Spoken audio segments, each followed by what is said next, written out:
About an hour, Governor Rick Snyder will be delivering his final State of the State address, painting his picture for Michigan during his last year in office. For all of his accomplishments, the black mark in his legacy will certainly be the Flint water crisis. 7 Action News reporter Brian Abel is live at the state capitol tonight, where we expect the governor to address the crisis. Brian?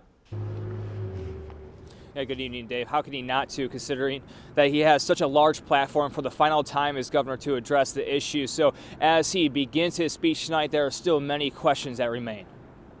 Tonight, Michigan Governor Rick Snyder will give his 8th and final State of the State address, hoping to secure a positive legacy. But it was moves made soon after winning office that will likely cloud that legacy in the history books. As Michigan's 48th governor, Snyder started cutting costs wherever possible in Michigan's budget, a campaign promise.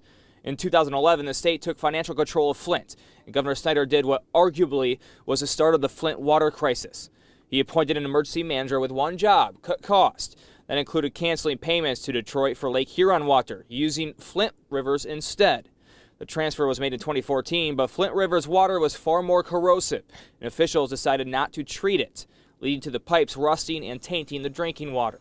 Complications followed for Flint's residents, and so did lawsuits. The water supply returned to Lake Huron in 2015, and in 2016, Governor Snyder asked for FEMA's help.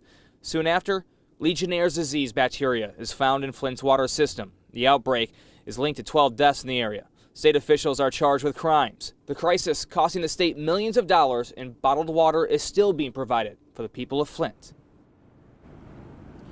And those civil lawsuits as well as criminal charges, they are still playing out in the backdrop of tonight's speech. But in 2017, Flint's water started testing within standards, and we expect more tests coming out in the next few weeks. So that will provide some information for the governor to possibly use tonight to try to turn around the chapter of the Flint water crisis and how it's connected to his legacy. We'll, of course, be watching and have more for you tonight on 7 Action News. For now, reporting live in Lansing, Brian Abel, 7 Action News. And I'm sure he'll try to focus on some of his other accomplishments as well. Brian, thank you very much. Again, the governor will be delivering his final State of the State address at 7 o'clock. You can watch it live right here on Channel 7.